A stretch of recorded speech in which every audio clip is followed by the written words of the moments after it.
Hello बच्चों, कैसे हो आप सभी। उम्मीद करते हैं कि आप सभी अच्छे होंगे।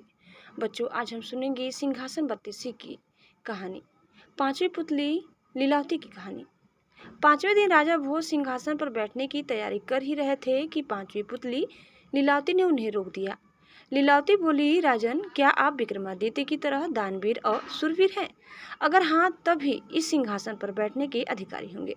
मैं आपको कथा सुनाती हूँ परम दानवीर विक्रमादित्य की। एक दिन विक्रमादित्य दरबार में राजकाज निपटा रहे थे। तभी एक विद्वान ब्राह्मण दरबार में आकर उनसे मिला। उसने कहा कि अगर वे तुला लग्न में अपने लिए कोई महल बनवाएं तो राज्य की जनता खुशहाल हो जाएगी और उनकी भी कीर्ति चारों तरफ फैल जाएगी। विक्रम को उसकी बात जच गई और उन्होंने एक बड़े ही भव्य महल का निर्माण करवाया।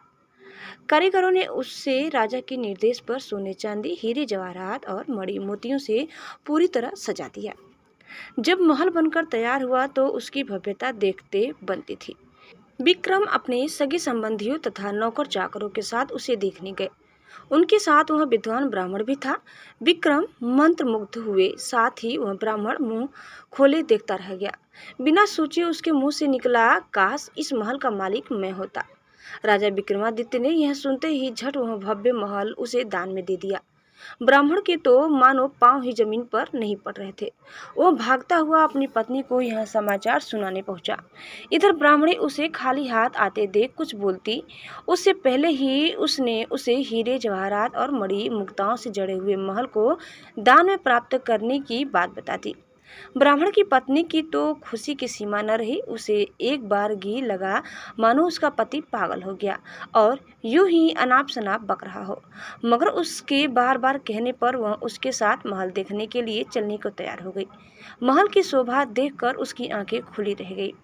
महल का कोना कोना देखते देखते कब शाम हो गई उन्हें पता ही नहीं चला। थके मांदे वे एक शयन कक्ष में जाकर निढाल हो गए। अर्धरात्रि में उनकी आंखें किसी आवाज से खुल गई। सारे महल में महक फैली थी और सारा महल प्रकाशमान था। उन्होंने ध्यान से सुना तो लक्ष्मी बोल रही थी।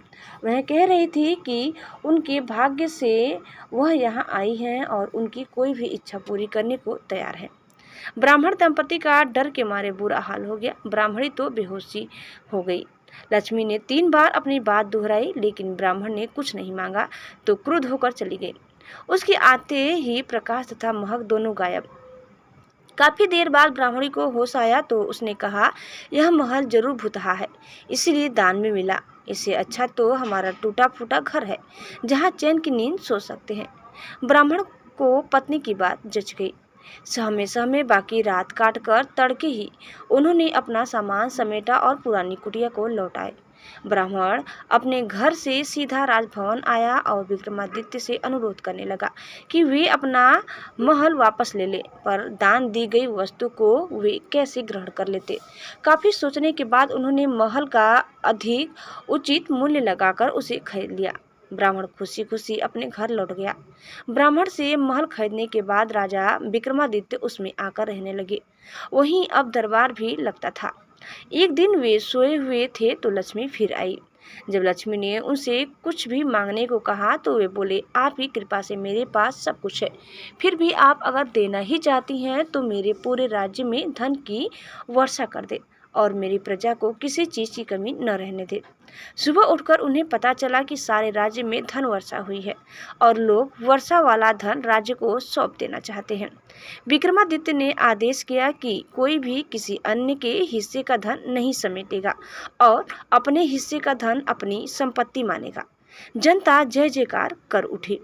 इतना कहते ही पुतली लीलावती बोली, बोलो राजन, क्या इस कथा के बाद तुम इस सिंहासन के योग्य अपने आप को पाते हो?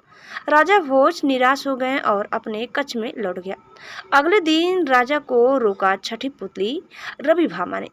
दोस्तों, रवि भामा कौन सी कहानी बताती है, आप कल दूसरे वीडियो में जरूर सुनिए। यह कहानी यही समाप्त करते हैं। उम्मीद करते हैं कि आपको हमारी आज की कहानी जरूर पसंद आई होगी। कैसी लगी कमेंट करके बताइए। चैनल में नए हैं तो प्लीज़ लाइक शेयर और सब्सक्राइब करना न भूलें। धन्यवाद। Bye bye.